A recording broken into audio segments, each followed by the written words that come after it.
Well, at least you can hear that. Ladies and gentlemen, welcome to this evening's program. I will be your moderator for the rest of this night. Good grief. My son will have a field day with us. He's the real comedian. What? We don't have a laptop. Okay. I'll live with this. We'll have to just make do. Okay. Used to have a chalkboard at least. Yeah. Anyway, okay. When we go to the Torah and we look in the Torah, you'll find that around the time of the Exodus, prior to the ultimate killing of the firstborn, God speaks to Moses and says, Chodesh hazeh rosh hachodashim. This month shall be for you for the head or the beginning of the year. Now, when he says Chodesh hazeh, now the word Chodesh, we'll start. We're going to learn Hebrew, and in Hebrew, most words have three-letter roots. Okay, and everything is built from those three letters. So the Yeled is boy, Yalda, the feminine, is girl. Yaled, Yud Lad and Daled, or YLD for the benefit of the non-Hebrew readers yet, has the meaning of giving birth. Okay, so that would Yoledet is a woman who is giving birth. All right, so how did I get to? Oh, Chodesh. So the word Chet Dalet Shin. How's your Chet out there, everybody? Can you do the Chet yet? We'll work on those hats later on. How's the phlegm going? How's the phlegm going? Yes.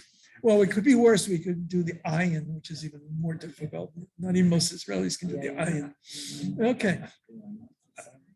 Ayin's the back of the down in the throat there. Yeah, she got it. Okay, good. I don't. Anyway, okay. So it has the meaning of new. So Rosh Chodesh, the head of the new, doesn't make much sense. But if Chodesh is also means the new moon, which it does in this context, it means the month begins with the new moon. You know, think about what's the easiest calendar to have? A lunar calendar.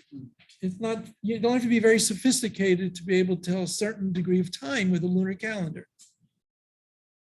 And you have a cycle with that lunar calendar that repeats itself.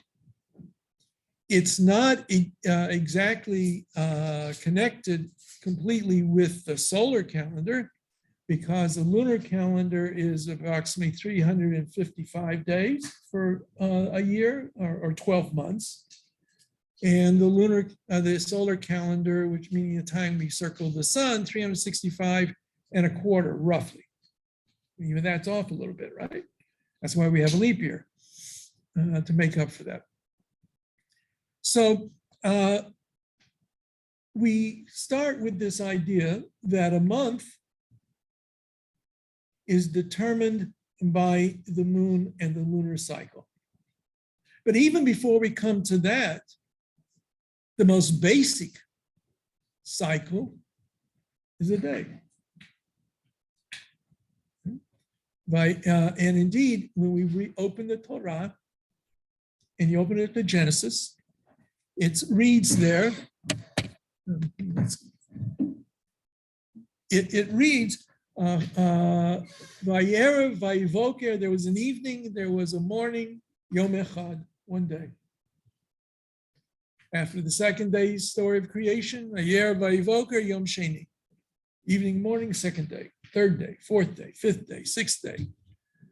The only day that doesn't have a numeration as its name, because by the way, in Hebrew, there are no names of the days of the week. Shabbat, the seventh day, is enumerated, right? I'm sorry? Something? Oh, I'm mumbling. you're mumbling. Oh, okay, welcome to the Mumblers Club. Uh,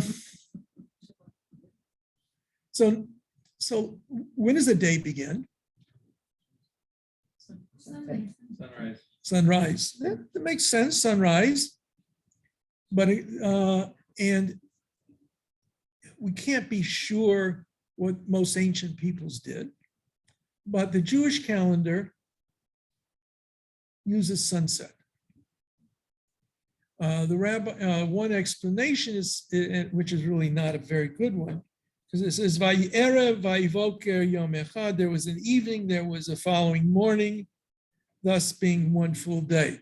So it's interpreted to mean there was a whole dark part, then there was the whole light part, because there's no sun yet. The sun has not been created. And so that, which we now, that 24-hour period is a day. And that becomes very significant because we know a holiday begins not at sunrise in the Jewish calendar, but at sunset. So if we talk about a day, right? So we have 24-hour days. Now with my fancy watch, I see it's 7 o'clock and 57 minutes, and my 63 beats per minute. Okay. I won't tell you how many miles I walked today. I didn't walk too much. We got all kinds of sophisticated things. Again, that's relatively modern. How did you know what time of day it was 2,000 years ago? That's right, you looked up. Where's the sun? The sun's right there. It's right overhead, noon. Sun's coming up. It's the beginning of the day. It's the first hour of the day. The sun set. It's the end of the last hour of the day. Babylonia used 12 for the hours of the 24 hours of the day. That's where we get the 24-hour clock, 360 degrees, and all that comes from the Babylonian society.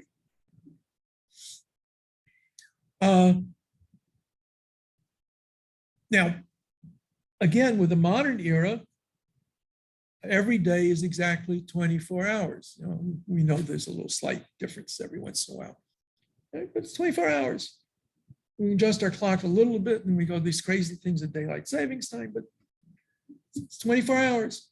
When does the sun rise? That depends. It might rise at 6 o'clock in the morning. It might rise at 4 o'clock in the morning. Is that I wanted? Where's the other file? Let's see. I've got all the times for the month for September this year. Just so you would know, it's the PDF. Okay.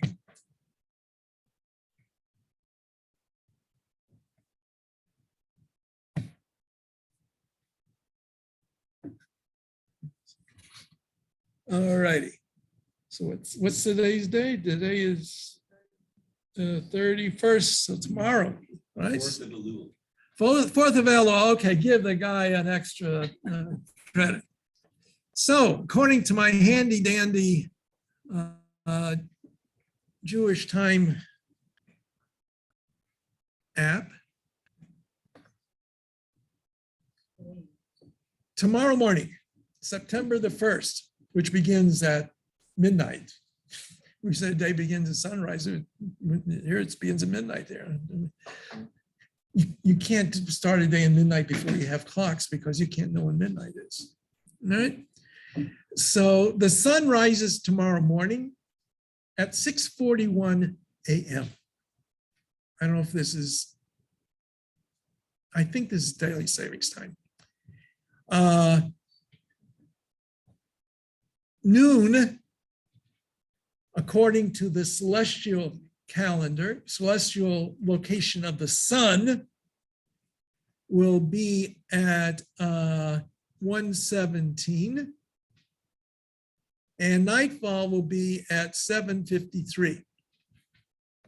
And when it's dark enough for 3 medium-sized stars to be seen, according to the Gra, he's got a very short time. He likes 8:15. So the 7:50, 7:30, 53, 50, 103, 7:40, 8:43, according to most calendars as you'll see out there in the world, will be the end of the Shabbat. All right, so let's put this all together. I have to start my day. I have to pray. There are morning prayers. There's certain approaches. We have the talit and the tefillin, all these things we'll get into in the course of the year. The talit and the tefillin are only worn during the daytime, not at night. So it has to be light enough that I can see the tzitzit, but just leave it at that. Okay, we'll get into more details later on. And I can start saying the morning Shema. The Shema is supposed to be said twice a day, once in the morning, once in the evening. When is it still morning? How late is morning? So again, we'll go by the Gra. That's the Vilna Gaon.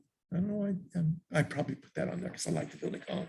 So anyway, he says the last time you can say the Shema and fulfill your biblical requirement of saying the Shema tomorrow is 9:59 a.m. Last time you can say the morning daven, you don't need to remember these times. I'm just giving examples, right? For the morning prayers, the Amidah, to fulfill the obligation, 11:05. You can start reciting the afternoon service anytime after 1:17, according to the Gra. Most would say it's more like 1:30. And you ideally shouldn't say the evening prayer service until at least after 7:53, which is sunset. Again, some ideally would you say it when the stars come out, another 42 minutes after sunset. So it's supposed to be after sunset? Yes, but we'll see, it's much more complicated. We'll see. If you came in when they were doing the service downstairs, they will be doing the afternoon service, and then I don't know how long they wait, maybe a few seconds, and they'll do the evening service. That's a big complication that is argued about in the first page of the Talmud. Very first page of the Talmud, again, it's a whole business about how can we say the Shema early and not late and all those kinds of things. All right. So if we want to follow the schedule of the day, that's it. Now, Shabbat. When Shabbat comes, and we'll talk more about the rules and the obligation of Shabbat later on, one of the major things is you're not supposed to light a fire on the Sabbath day. You will not kindle a fire in your settlements on the Sabbath day. Well, without getting into the question, electricity, fire, not fire, can you use it, not use it? Just bear with me and we can call it fire for now. Okay. Most people want to be able to have light in their home on Shabbat. The Jewish tradition is we should have light. Go back again, 2,000 years ago. How'd you have light? Oil lamps, mostly oil lamps. They're candles. So if you're going to have light for Shabbat, and you're not allowed to kindle a flame on Shabbat, you must light whatever lights you're going to light before the Shabbat begins. So if sunset is, and let's see, what is Friday's date? Today we said was the 31st, and tomorrow's Thursday. So Friday night, sunset is 7:51 daylight savings time. How many of you can say exactly when 7:51 is? Anybody here capable of doing that? Alexa to tell you. Yeah, but the time Alexa tells you, it might be already past that time. Yeah. Alexa, is it 7:51 yet? No, it's 50. Is it 51 yet? No. Is it 51? Yeah, but you passed it by 2 seconds. All right. So we have to light the Shabbos candles, the Shabbos lights, before the sun sets. So the tradition arose to to make sure we don't make a mistake. None of us are capable of making mistakes, but to make sure that the rest of the world doesn't make a mistake. We light the candles traditionally in this part of the Ashkenazic world, 18 or 20 minutes before sunset.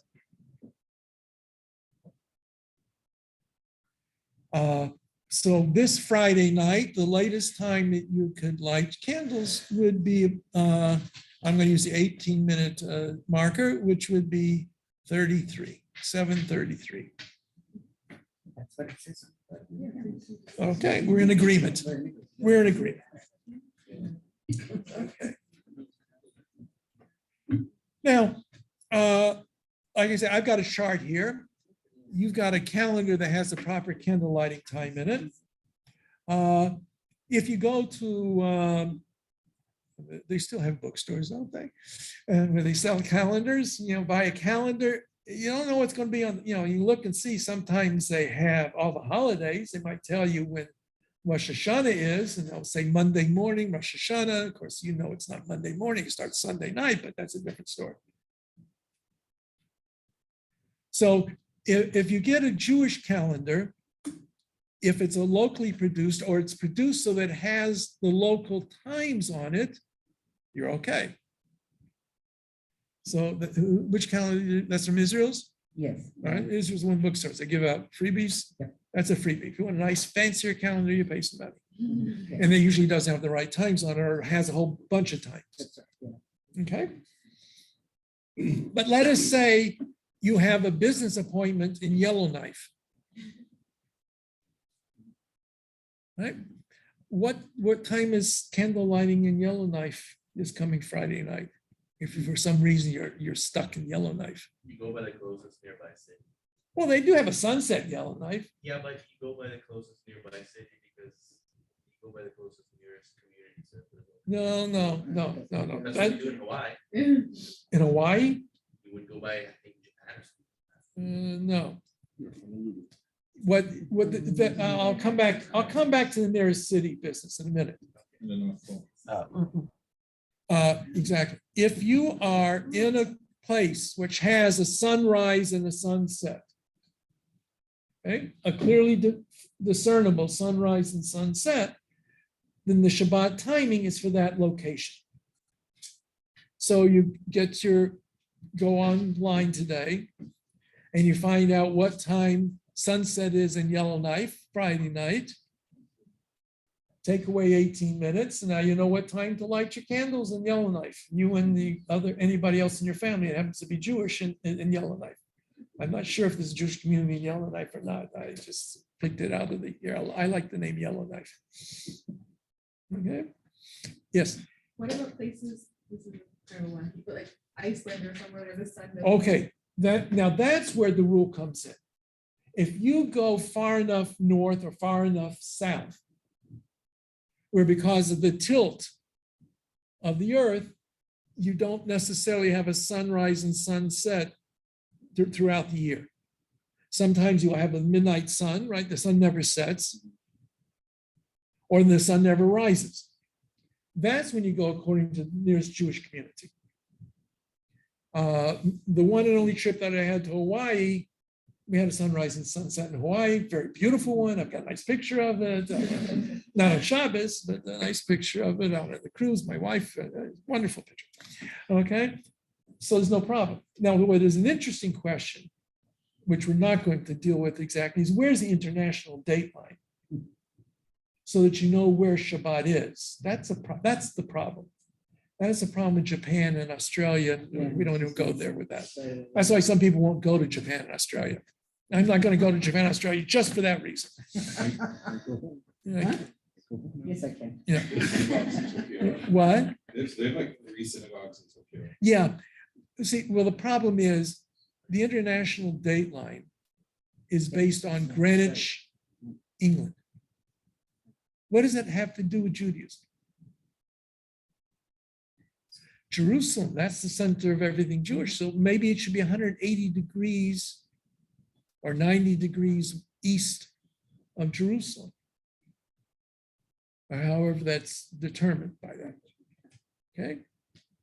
So that caused, it's big, what they call in Hebrew, a big machloikis, and a big argument of how you figure that out. Plus, the international date line zigzags in order to try and keep areas the same day of the week. No, we're okay, we're Kyle. You okay? That one might be better too. I don't know. All right. So, yeah, we can have some issues like that, but normally we, most of the time we're in a place where there's a sunrise and a sunset.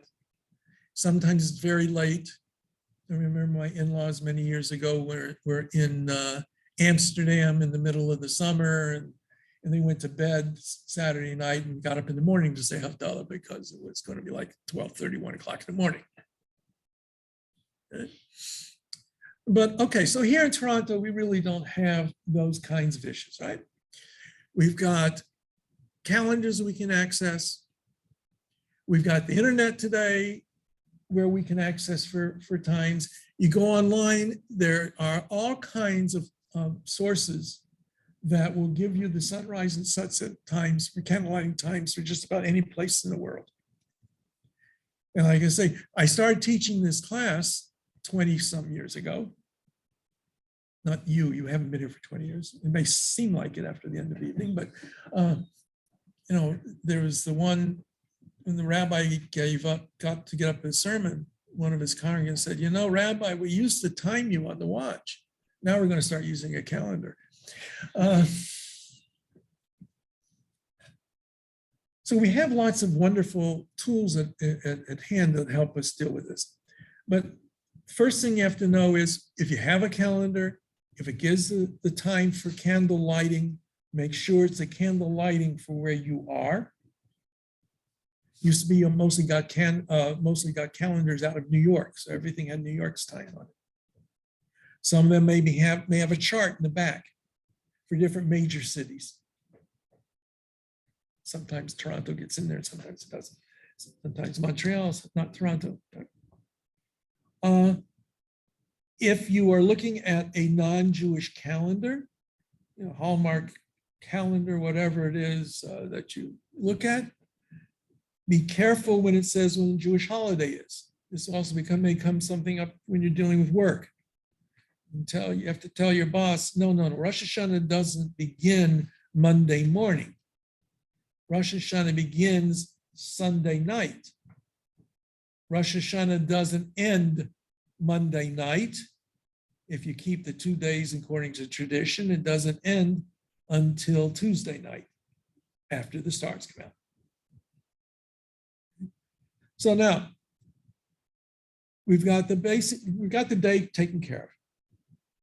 None of us use sundials, but you'll find in Jewish literature, the traditional older literature was all based upon the amount of time between sunrise and sunset. So a lot of issues about timing was based upon dividing the sunlight period into 12 equal segments.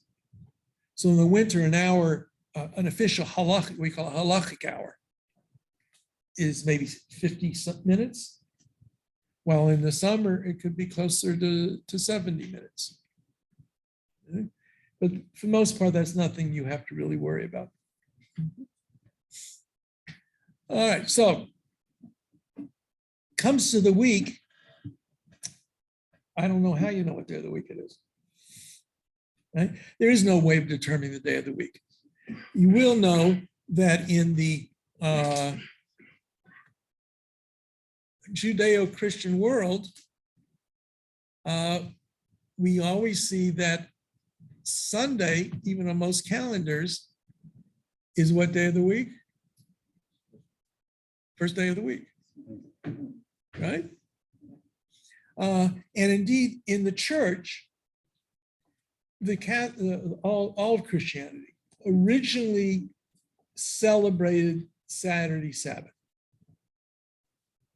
Sunday was the Lord's Day, the day of the crucifixion. It was not the Sabbath. Eventually, in most Christian circles, Sunday became the Sabbath day, however it arrived at that finality. But we Jews observe Shabbat, which is Saturday in the secular calendar. And always the other Seventh-day Adventists, Jehovah's Witnesses, and some other Sabbath observant Christians. Okay. Muslims observe their Sabbath day on Friday. I don't know why. I should learn why, but I don't. No. Okay. But we can. So what would you do? All of a sudden, you find yourself in the middle of nowhere. No one's around. Hopefully you got something to eat and drink, but you don't know what day of the week is. What are you supposed to do? You count off 6 days, and the seventh day will be your Sabbath until you finally reach civilization and you find out how wrong you were. They talk about that in the Talmud. Somehow you get them, whatever, you get lost. But again, we don't have that issue today. We know Saturday in the civil calendar, that is our Sabbath. So we don't really run into problems there. But one of the big problems that we do run into, and people always ask, if you looked at, why is Rosh Hashanah so late this year? Rabbi, why is Rosh Hashanah late? No, it's not late. It's still the first of Tishrei. It's always the first of Tishrei. How come September starts so early? Yeah. No, let's go. All right, so now let's go back to our issue of the month. Now, we said that the Jewish calendar is essentially a lunar calendar. I had hoped to be able to display this up there, but I can't.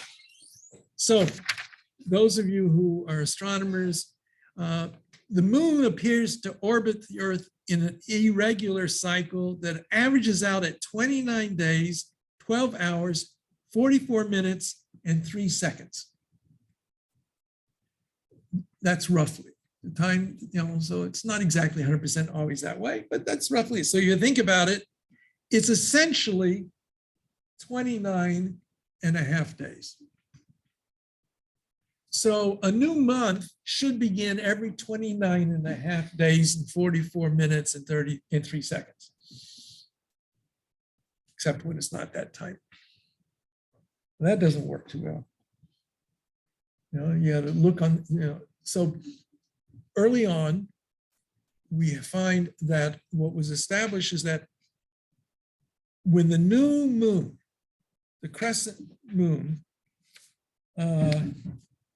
waxing crescent is visible, that's that little lemon slice at the on the side there, right? I'll send this out to everybody later. Well, how does all work? Again, all right, so we know you have the sun here. And we know that the sun doesn't circle the earth. We know the earth circles the sun. The moon circles the earth. So as the moon goes around the earth, when the earth is not exactly between the two, because then you'd have an eclipse, but when the moon and sun are opposite ends, right, 180 degrees from each other, that's a full moon. Right? Because the whole moon is exposed to the light of the sun. Now, the moon doesn't rotate. It faces the sun as it goes around, right? But as it goes around, if it's facing the sun, we see more or less and less of it, because more of it is hidden from us, the darkness of it, until the moon is on the same side of the earth, as it were, as the sun is. And then we can't see the moon, because the moon only reflects the sunlight. When it just goes past that point, that is when the new moon will be visible. And that's only visible around sunset time. Okay. So now, what we find described is that the rabbi said, at least by the time of the Mishnah became, the time around 200-300 before the Common Era, or a little bit later than that. People would go out and look to see when the new moon was going to be there. I mean, everybody knew approximately, and then some had even the calculations at that point in history. Let everybody know, it's going to be out tonight or tomorrow night. So what would happen would be that people would go out and they would look to see if they could see the new moon. If they saw the new moon, again, this is how it's described by the rabbis in the Mishnah, rather if this is historical or not, we know later on it was. How early this was, we don't know. Witnesses would come to the Beit Din, the rabbinic court, and they would claim to have seen the new moon. And then the members of the court would ask them certain questions to ascertain whether or not they really saw the new moon. And if they saw the new moon, they would proclaim, today is the first day of the month. Today is the first of Nisan. We'll start with Nisan. Okay. If they did not see the new moon, witnesses didn't come, then today is not the first day of the next month, but the 30th day of the previous month. Everybody still with me? So essentially what happens is we have a month that's 29 days long, and then a month that's 30 days long. Right? 29, 30, 29, 30. It goes like that through the course of the day, months. It's not 100%. Chart. Let's see, where is that? Oops.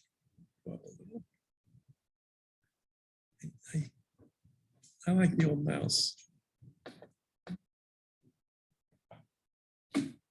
Okay, so for example, I started with Nisan, and we'll come back. I said before, Chodesh Rosh Chodeshim, this month shall be for you the first of the months, the chief of the months.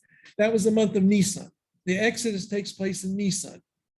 Nisan, as we'll see, is one of the Rosh Hashanahs of the Jewish calendar. Okay? So, under normal conditions, Nisan is going to be 30 days in length. The next month, ER, is going to be 29 days in length. Sivan, the next month, will be 30. Tammuz, 29. Av, 30. Elul, 29. Tishrei, 30. Cheshvan, also called Mar Cheshvan, is sometimes 29, sometimes 30. Kislev well, I should put it this way. It's more often 29, but sometimes it will be 30. And Kislev most often is 30, but sometimes will be 29 days. Right? So, because if it were 29, 30, it stays in our pattern. And then the last 3 months of the year, Tevet is 29, Shvat is 30, Adar is 29.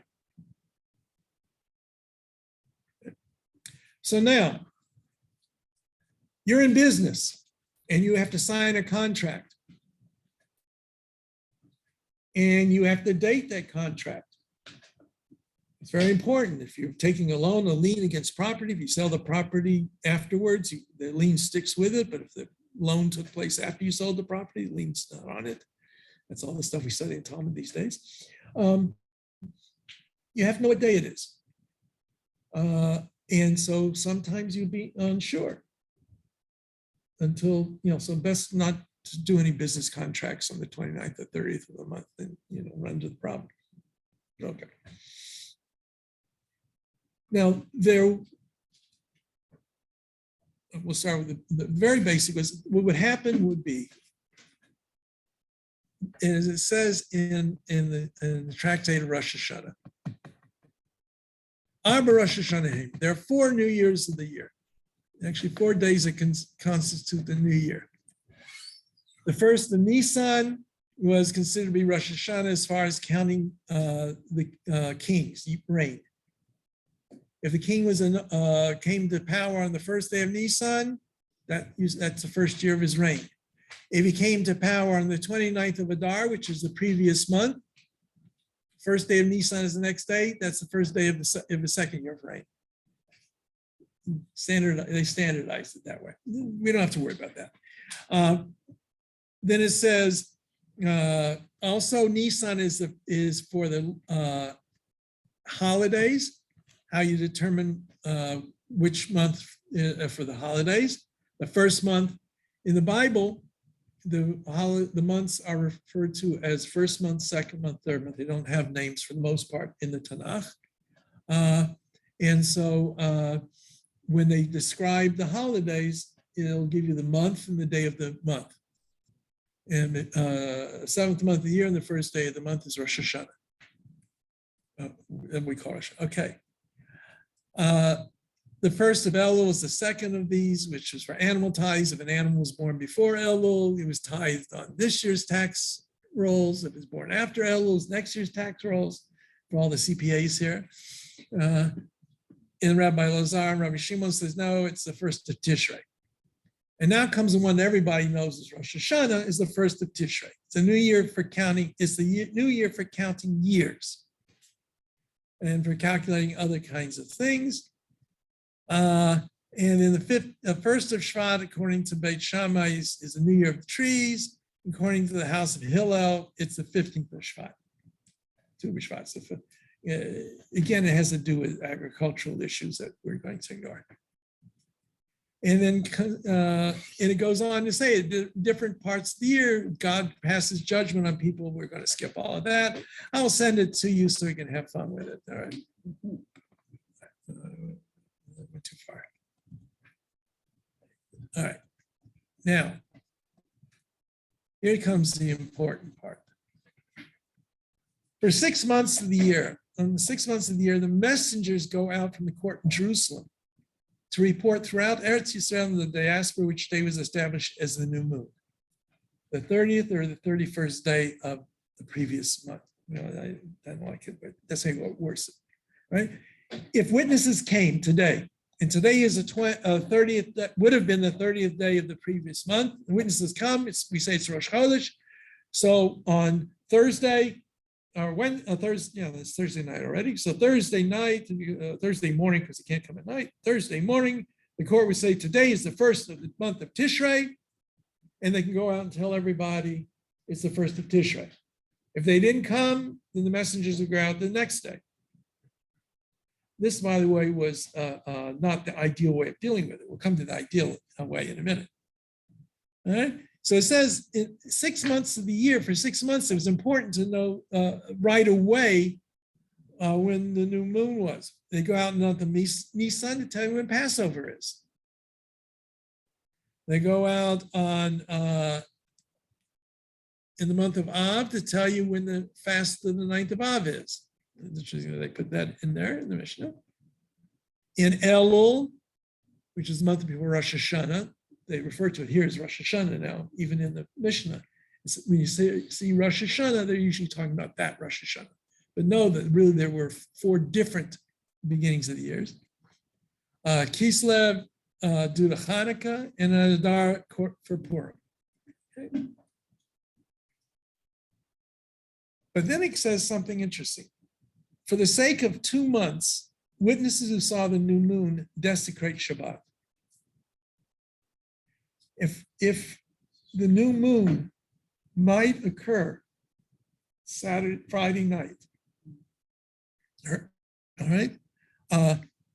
Well, you know, if it was Friday night, all right, so the month will be an extra day long, no big deal. So it'll be a 30-day month instead of a 29-day month. That doesn't really change anything to speak of. But they wanted for the month of Nisan and for the month of Tishrei, the messengers, since messengers were sent out to the far ends of it says here to Syria.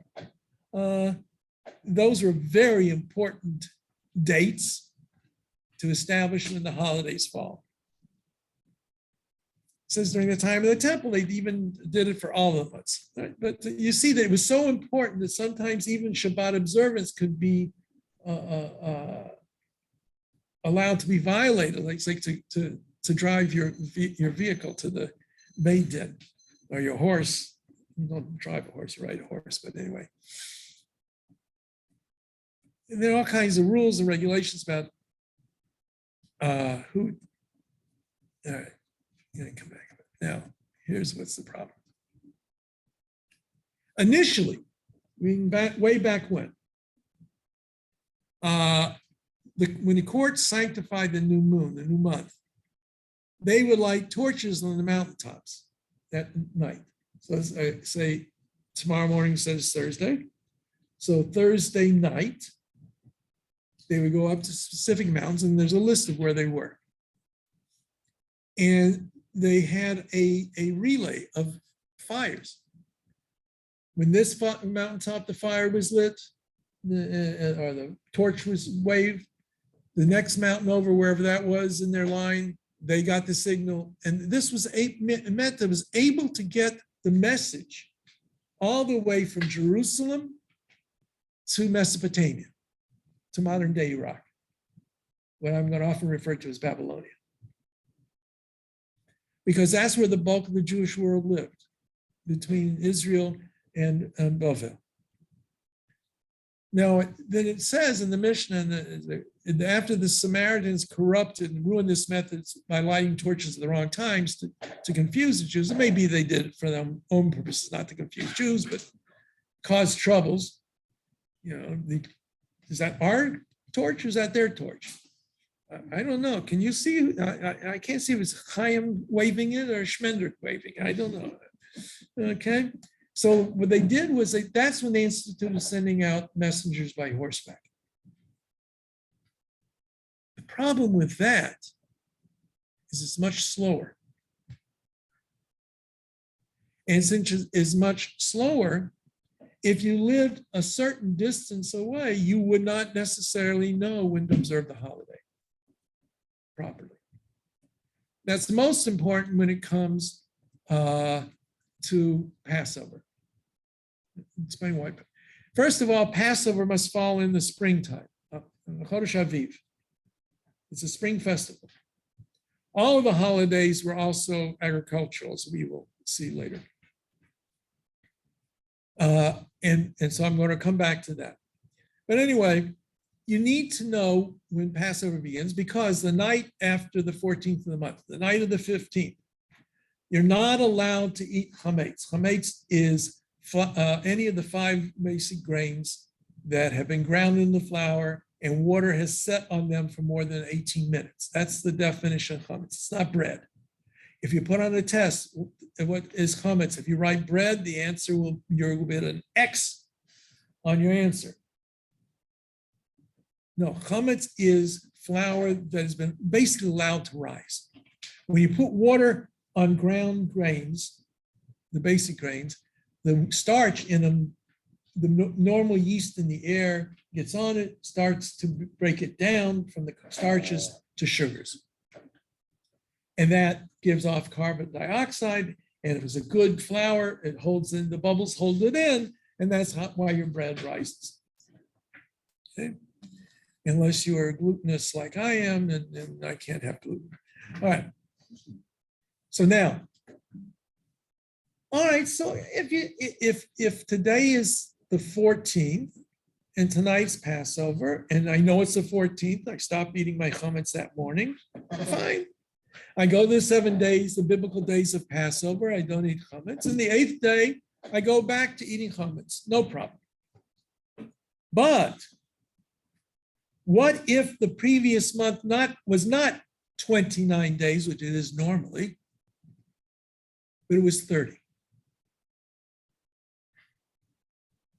So now, I think the 14th of the month comes 14 days after the 29th day of the previous month. but it's actually only the 13th day after the previous month. Okay, so I start not eating chametz early. But the seventh day, who I think is the seventh day now, is only the sixth day. And the day I think is the day after Passover is still Passover. And it says in the Torah that if you eat chametz on Passover, you will be punished by the worst possible punishment there is, karet, being cut off by God. So one thing you don't want to do is eat chametz on Passover. So how do I make sure if I live that far away from Jerusalem, I'm in Baghdad, and the messengers can't get there in time? What am I going to do? So I'm going to have to observe an extra day of Passover. Thus, all the second days of the Yom Tovs, except for Rosh Hashanah, we'll come back to that, and Yom Kippur. I'll explain those in a minute. So biblically, Passover lasts 7 days. First day is full holiday, last day is full holiday. Because we add a day on to the holiday, first 2 days of Passover are full holidays, and the 7th and 8th day are holidays. Shavuot, which biblically is 1 day, is observed for 2 days. Sukkot, the first 2 days, Sukkot is supposed to be 7 days, and the 8th day is actually a different holiday. So we first 2 days of the 7, and the 8th day is celebrated for 2 days, 8th and 9th. That's to make sure we have no problem. That's where the second day of the holiday comes from. But Rabbi, we know when the new moon is today. We won't make a mistake. You know what? That question is already asked in the Talmud because they had the same answer. They had the calculations. The year wasn't determined. The months weren't simply determined by the observance of the new moon. It was determined by the calculations. They knew the orbital rules. And so why do we still observe the 2 days? So there are 2 answers given in the Talmud. The second answer, which usually is supposed to be the better of the answers, is because maybe something might happen, there might be a king, it causes problems for the Jews, we won't be able to find out and know the calculations, etc. And therefore we observe 2 days. And the other answer, which I think is the real answer, and it's called Minhag Avotenu B'Yadenu, our customary custom, it's our ancestral custom. Judaism, as many traditional minded religions, is very conservative about changing things. Once something becomes established, it is very difficult to disestablish it. We don't like changing back from something. Once a rule is in place, it's supposed to stay in place. And that holds for lots of things, whether they're good reasons or bad reasons. That is an actual reality of Jewish thought processes, or the religious halachic thought process. Okay, very small c, conservative, don't change things. Right? Now, Rosh Hashanah is unique. What day of the month does Rosh Hashanah fall? The big Rosh Hashanah, the first of the month. That's when the messenger, the people come in to tell you. And it's a very complicated back and forth that went on. If the messenger, if the witnesses didn't see the new moon, you didn't know if it's Rosh Hashanah until sunset. What is Scenario going to do about services and selling tickets and all those kinds of wonderful things?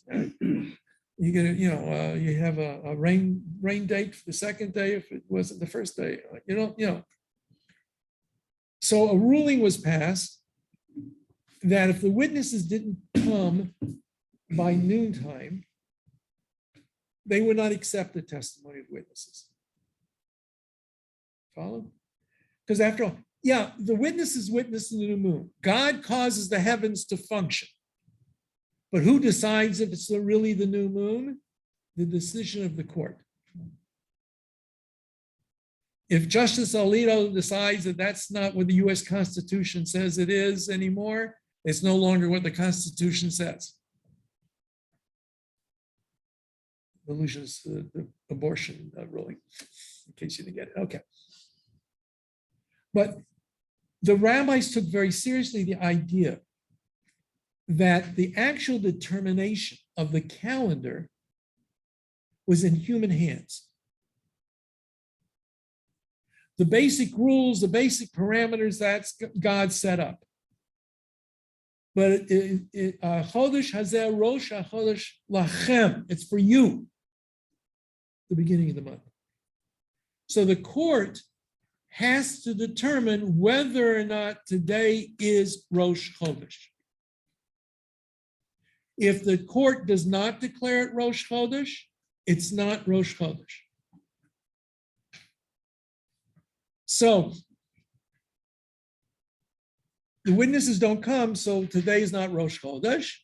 Today is not Rosh Hashanah, even though the witnesses saw the new moon. And then later on, they started accepting witnesses all day again. During the times of the temple, when the temple was in existence, the major observance was what took place in the temple. We didn't have synagogues. Yeah, there were synagogues. They began earlier, but Rosh Hashanah, and we'll talk about that when we get to talk about Rosh Hashanah, Yom Kippur, they weren't as big as they are in today's world. Times changed. So much of the little conservative. But the main issue was the sacrificial system in the temple. What sacrifices were brought when, because there are different sacrifices for different holidays. And then when the temple existed, that was an important element of Jewish observance. But nonetheless, the final decision was, with the back and forth, was that they decided that Rosh Hashanah would be one long 2-day period. Yom Arichta, one long day. It has its bearings when we talk about Rosh Hashanah later on, but therefore Rosh Hashanah was observed in the land everywhere, except maybe Jerusalem, for 2 days. Because messengers couldn't go out, light fires couldn't be lit, etc. And even in Jerusalem today, it's observed for 2 days. The Reform movement came into being. It looked again at the issue that the Talmud already talked about, the 2 days of the holidays and all of that. They decided they're going to observe only 1 day. But the observant Jewish world outside of the Reform orbit observed the 2 days. Yom Kippur, there's another issue. What's the problem of 2 days of Yom Kippur? Fasting for 2 days. We can ask a lot of people, but a 48-hour fast, that's really pushing it. Now, we know there were some rabbis who did observe it for 2 days. We have records of it in the Talmud again. But for most people, that was just, it's impossible. So therefore, Yom Kippur was only observed for 1 day. And I guess the feeling was, if somehow you were wrong on that, well, God will forgive you. In the days of the temple, they knew because of the timing and everything, because it's the 10th of the month, it wasn't an issue in Jerusalem.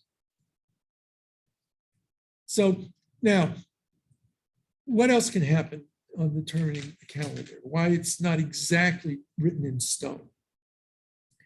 Well, amongst other things, we do not want, the mnemonic is Lo Adu Rosh. Rosh Hashanah cannot begin Saturday night, Wednesday night, or on Thursday night. Why? Because we don't want Yom Kippur to fall on Friday or on Sunday. Because for Yom Kippur, you have to fast. Yom Kippur, the laws of Yom Kippur parallel the laws of Shabbat. You're not allowed to cook on Yom Kippur. So if Yom Kippur fell on Shabbat, in the days before refrigeration, what are you going to do about your Shabbat meal? You're not going to have anything to cook. You can't cook for Sabbath. You can't cook in advance because the temperatures outside in September in Israel can get pretty warm. And your pot roast or your roasted chicken is going to be pretty ripe by Friday night, much less Shabbos morning. Also, Hoshana Rabbah, which we'll get to when we talk about Sukkot, they didn't want that falling on Shabbat. So therefore, if need be, there was a little leeway that they had. They could juggle a little bit. Make 1 month, was supposed to be 30 days, only 29, or it's only normally 29, they made it 30 days. That's where you have those 2 months that have the 29 and the 30-day possibilities. So it's never happened. What? It's never happened. Not since the calendar was established. Today, you can go and open a book and it'll give you all the information you need to know to write out a Jewish calendar for next millennium or several millennia. And then, of course, we have another problem that's going to come up. That's we'll talk about, or we won't talk about it, because there's a built-in error in the Jewish calendar. Year 6,000. No, well, the year 6,000, the Messiah comes, right? That's the end of the story. No, That's what it's called. no, there's a whole discussion. When is it supposed to come? You know what? When he gets here, we'll know.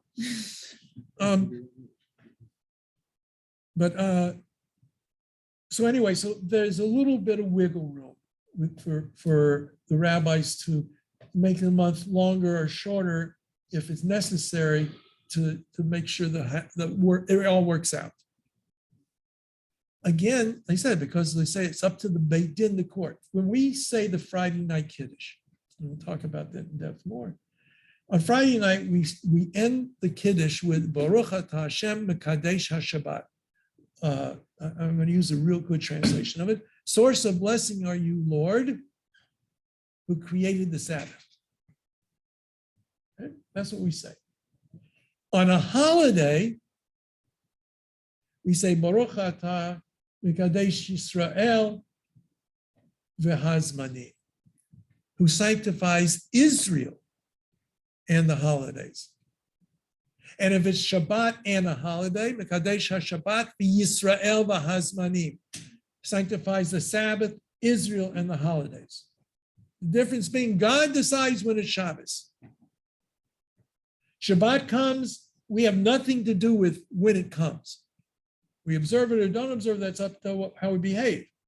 But we cannot determine if it's Shabbat unless we're lost in the middle of the desert, like I mentioned, right? But then we go right back as soon as we know the correct thing. So God sanctifies the Shabbat.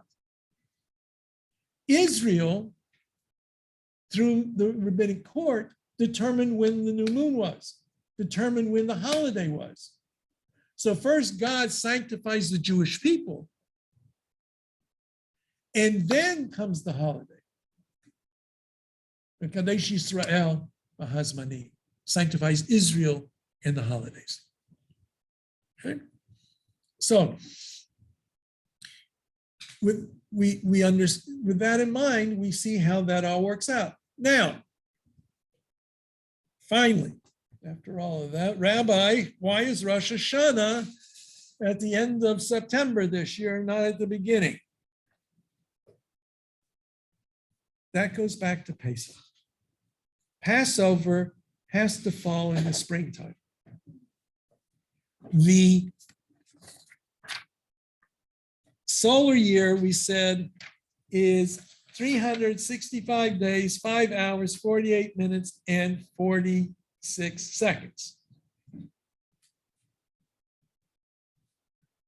Pope Gregory the 13th, in October of 1582, made a minor modification of the Julian calendar, reducing the average year from 365.25 days to 365.2425 days, and adjusting for the drift in the tropical or solar year that the inaccuracy had caused during the intervening centuries. So the calendar spaces leap years to make its average year 365.2425 days long. So the rule for leap years is every year that is exactly divisible by 4 is a leap year, except for years that are exactly divisible by 100. But those centurial years are leap years if they are exactly divisible by 400. So, for your So let information, me understand, because I'm getting confused here. Anybody else getting confused? So let me get it straight, okay? The lunar cycle is 29 or 30 days. No matter what, dividing 29 Yeah. or 30 to 300. maybe I was getting too much into solar. year. 0.25 something or other never goes evenly. So everybody knows the normal civilian calendar. Every 4 years, we have a leap day. Unless it's Excuse me, just let me finish. And that's in order so that we can catch up with ourselves, because no matter what, we don't go around the sun in exactly the right number of days. So everybody knows we add a leap year. There are all kinds of other reasons why even adding 1 day every 4 doesn't work out. We can talk about that soon. But the same thing happens in the Jewish calendar. We're working on a lunar calendar, and both sun and the moon have nothing to do with each other in this case. But we want them And to be in so- sync. But we do. And so we have to figure out how we're going to have a leap something or other and still keep it lunar. Back to you. Is that right? Yeah. Excellent. Back to you, Rabbi. Okay. So what the rabbis did was in order to make these come close was to establish that there would be an extra month added to the calendar every 2 to 3 years. All right? There's a specific order of Gavat Ad Zat, the 3rd year of the cycle. It's a 19-year cycle. 7 times in 19 years is a leap year. Why? Because of that distinction difference between the solar and lunar year. Now, the reason why I was telling you about the problem with the solar year is not only, first of all, by doing this, we keep them pretty close together. It's not absolute. There's a wider cycles and all kinds of things that I don't pretend to understand. Okay? But by having a leap year every 2 to 3 years, the 3rd, Gavat, 6th, 9th,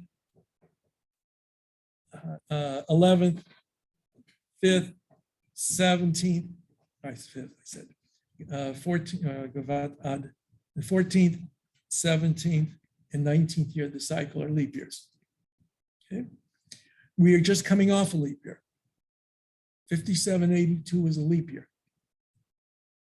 Okay? Since it was a leap year, we added 30 days to the calendar. Now, if the difference between the solar and lunar calendar is roughly 10, 11 days, 365 versus 355 for that neighborhood, because they vary a little bit. Every year, if we didn't adjust for it,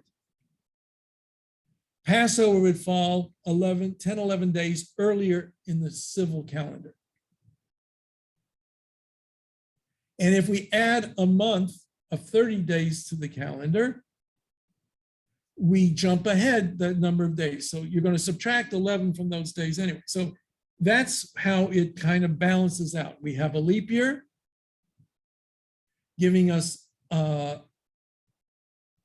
21 days extra, as it were, to push the holiday back. That's why it's pretty much the scope of the timing is between 4th and 5th of September, give or take, to around the end of September. That's when it will fall. So Rabbi, if you didn't do this, it would mean that some of the festivals that are specific to to seasons of the year, for example, I said Passover. Passover or Shavuot, then they would drift along, and Well, like you'd the have Muslims do. Passover in the middle of the winter, and you'd have Shavuot along the way. Are there any religions that don't do that? Yes, Islam. Really? Which one? Islam. And what happens there to Ramadan? It just goes around the circle. Isn't that weird?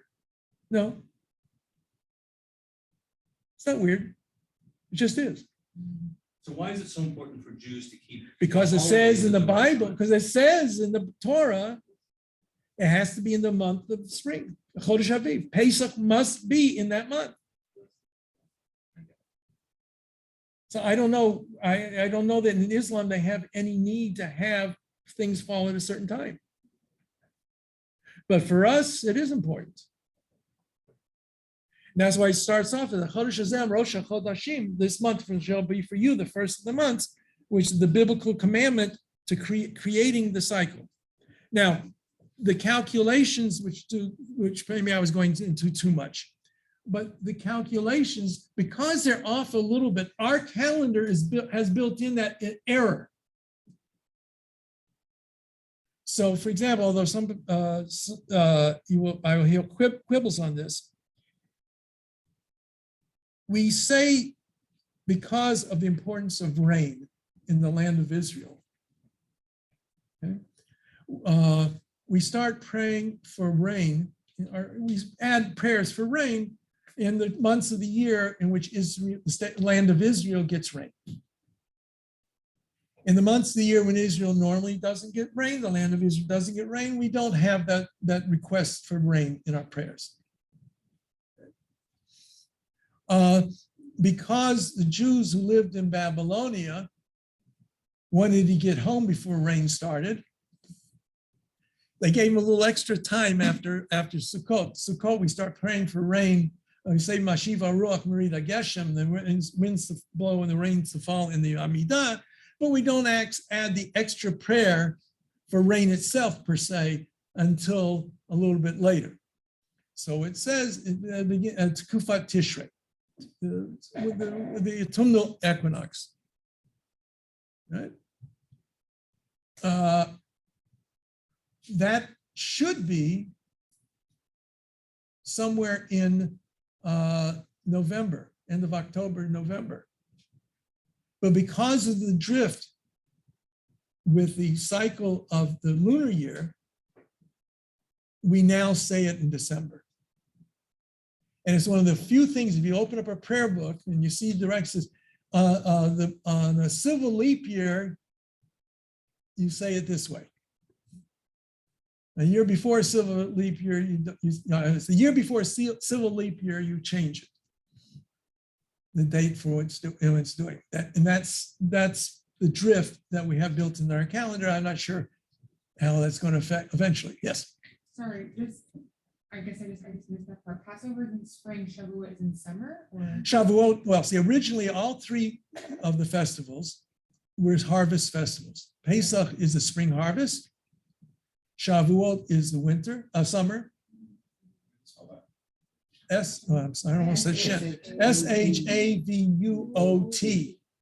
Or you could have an H on the end if you want to have the King James spelling. And Sukkot is the autumn festival. I got to see in gathering in the spring.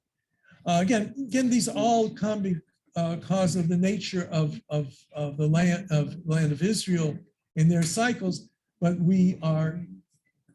that's part of our built-in calendar desire. Just like we pray for rain for Israel when, here in Toronto, it rains all year long. Yeah, no, go on. Shavuot's in the summer, but Shavuot we eat dairy, right? So why summer? Well, it's not really, it's late spring. It's usually May, right? Oh, okay. It's late spring, it's not middle of the summer. Okay. That's a good question. There's no good, solid answer. Okay. One answer given is because before Shavuot celebrates the giving of the 10 Commandments, Okay. and Israel had not yet received all the Torah, Right. and they didn't know the proper laws of kashrut for slaughtering animals, so therefore they didn't want to eat meat. That's a poor answer, but that's a very popular answer. Okay.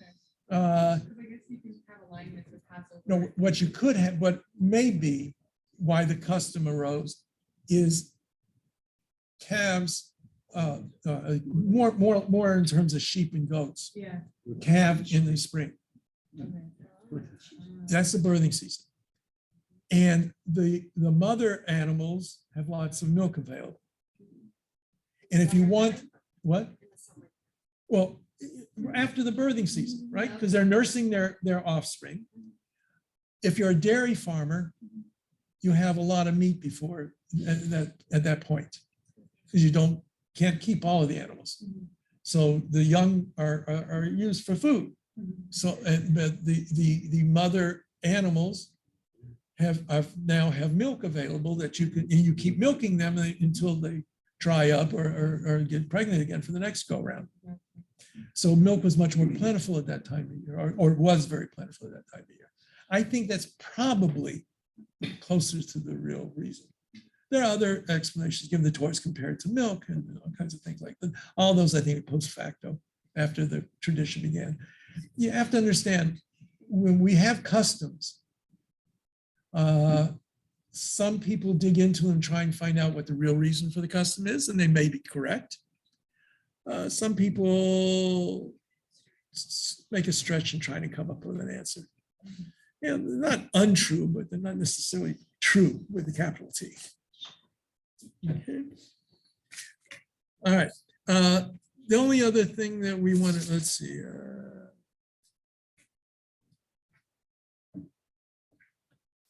Oh, here it is. With this intercalation, that's a 30-day month added to the calendar, the average Hebrew calendar year is longer by about 6 minutes and 40 seconds than the current mean tropical year. So that every 216 years, the Hebrew calendar will fall a day behind the current mean tropical year.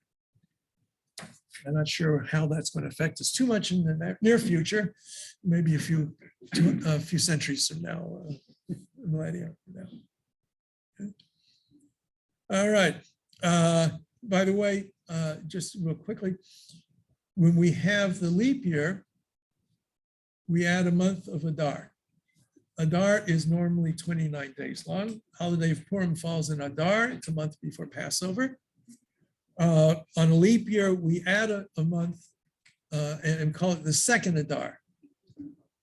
We don't come up with a new name. It creates issues. For example, my youngest son, my youngest child and youngest son, was born in a Jewish leap year. Okay, so his birthday was the 4th of Adar Bet. His bar mitzvah year was not a leap year. So his bar mitzvah date was the 4th of Adar 1. Right? Because when there's no, you'll go from Adar to Adar. So he had his bar mitzvah before some kids who were born before him. Because he became 13 before they became 13, at least by that reckoning. When, after my mother passed away, and we got the schedule of Yisker dates, and what the schedule that Benjamin's provided was Adar 1, I believe, and we were trying to figure out. There's a lot of discussion. When you have a yard site with that kind of circumstance, Yeah. The easiest, simplest, but not necessarily easiest. The simplest is you just observe both days. Yeah, we were That's what trying to some do. figure They say observe both days. Some say, that's assuming the death took place in a leap year. Okay, if the death takes place in the leap year and it's the second Adar, that's where you have the problem. Okay, because they sent out one schedule, and then we were looking at it, and it didn't make sense until we finally called Benjamin and said, hey, how come we got 2 different dates? And whoever it was explained to my father the difference between Adar 1 and Adar 2. Yeah. My rule of thumb, even though it goes against the grain of some Piskei Halacha, was that it depends on how you related to it. I had a congregant whose parent died on Purim, the second Adar. No, it was after Purim. And I think it was. But anyway, they associated the death with the holiday of Purim. So their mind, that's when the yard site was. Right. So in the first year, I wouldn't have them do different times. I just had them do it in the leap year during at that time. Even though it was, I know what it was. It was after Purim in a non-leap year. So by rights, they should have observed it in the first Adar. But we don't observe Purim in the first Adar. Very confusing. So that would confuse us. So I told him just do it after the second Adar with I Purim. mean, in in our mind. family, we're having arguments when to do it. Why not? That makes it a very Jewish family. Okay. Any other questions? All right, God willing. One other one. Yes. Silly, and I'm sure other people are thinking about this. How would they tell if it's a new moon, if it's cloudy evening?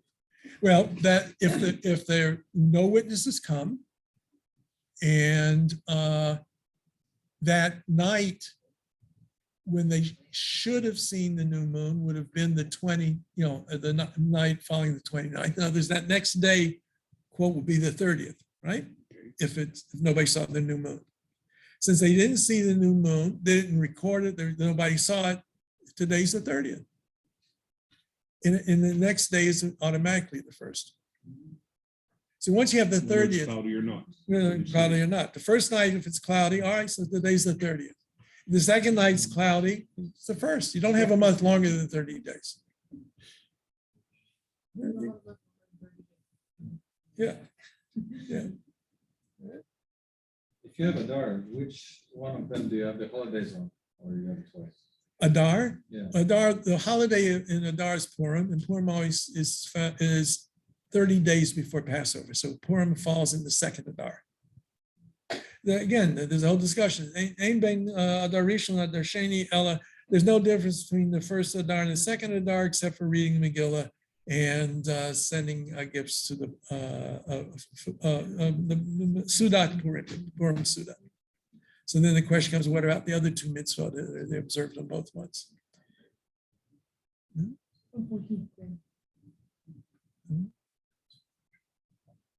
All right, God willing, everybody next week.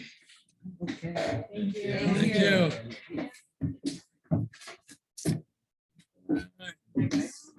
Oh, Thank you so much, Rabbi. guys.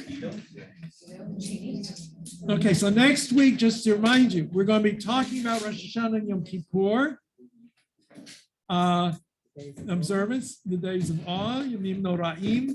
And on the 14th, if you have a machzor of your own, whatever it is, I suggest you bring it on the 14th, because we're going to go over the service a little bit and hopefully help you find your place in the service. Yes, of course. Where you look and see. That way you know.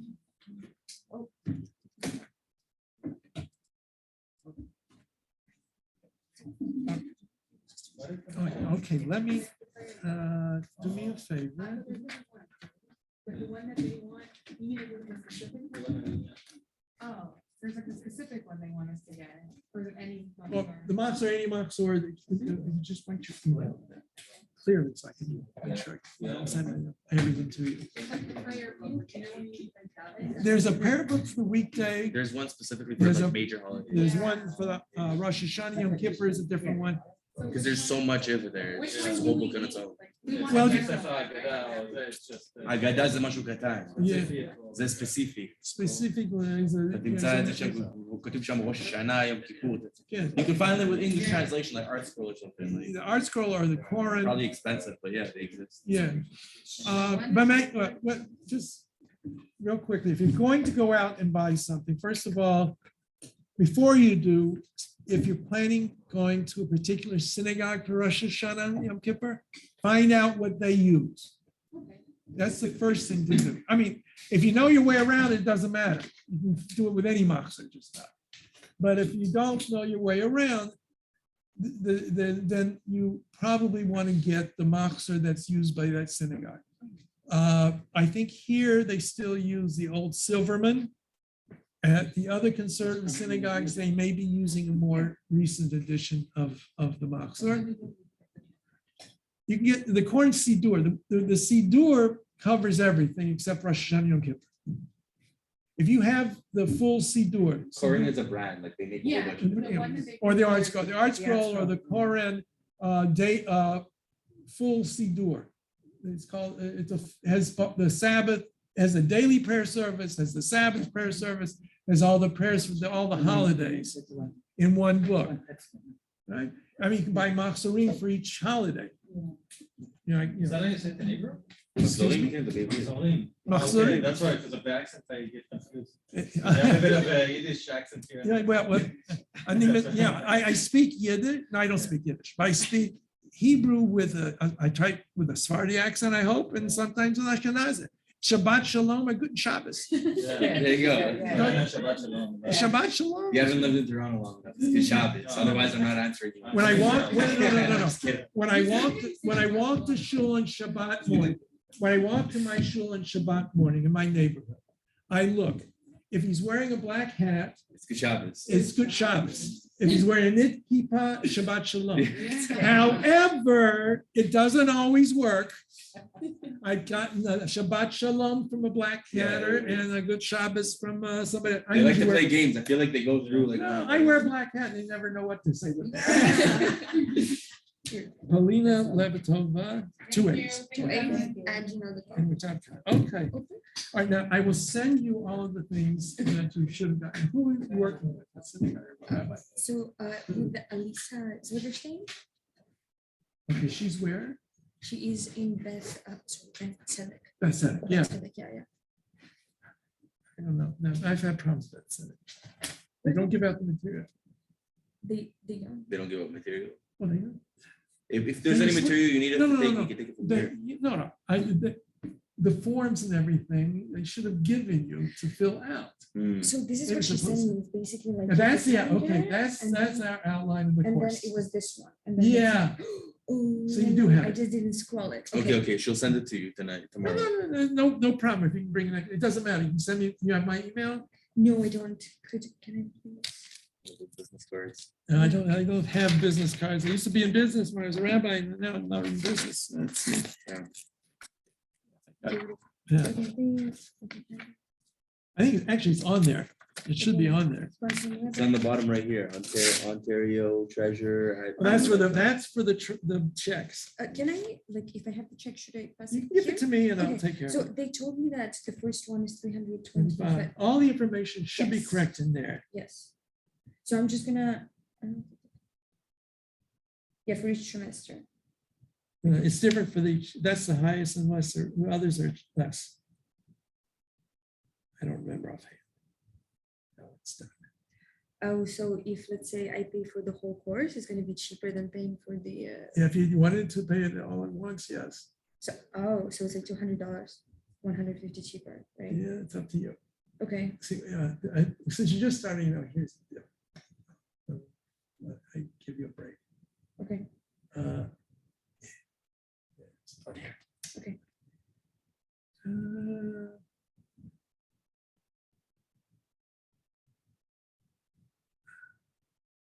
Here it is. $775 paid in advance. Okay, Oh, just pay in advance. You'll send it you'll send it to that address, email it, not email, okay, the EFT. EFT to Okay. that address and Okay. just send 75. Perfect. And they told me that there's gonna be like a book for the course. There, on there, on here. You have to read everything. Yeah. So they told over here, there, sorry. No, no, here, yeah. See, here says the required books for the, you Uh-huh, can't see it on here. 'Cause, Yeah. These are what the books that we use. Okay, And we have to have all the books, or is it It's like the preferable. online versions of them okay? Some of them are online. You can- Like they're, Sephora or something like that. Well, yeah, you can, but it's depend, most of the books that you would use from Sephora, uh-huh. I would be giving you the, That you already would be giving a printout or something. yeah. So over here, just one small That's question. too Sorry. hardcore. It says that there is supposed to be one book that is not included in the list. Like the. Oh, yeah, Filipino- that's something I take care, I'll give to you. That, It's a that, Hebrew text, a book to learn Hebrew. Oh, okay. Okay, good. You wanna read Hebrew. I've been trying to teach her Hebrew without that book. I'm like trying to tell her like where like, because like you just need the basics, that's it. Yeah, well, that's all we can really teach. If you want to work on the language skills, that's up to you. Okay, so, No, she needs the basic book, just Yeah. to start, Yeah, the well, ones yeah, with the alphabet and Yeah, drawing it again and that's again, exactly what we're, yeah. so Yeah. for that book, for the next class, right? Or it's One of gonna the be some future other In time? future, when it comes to the Hebrew textbook, Okay, I will provide it when the time comes. okay, Perfect. thank you so much. So we'll see you next Wednesday. Thank you. Okay, very good. All right. Nice meeting Thank you. you. Nice meeting you too. So how many Hebrew speakers do we have in this class? I think at least 2. Yeah. You keep correcting me if I'm not careful. Oh, I don't like that.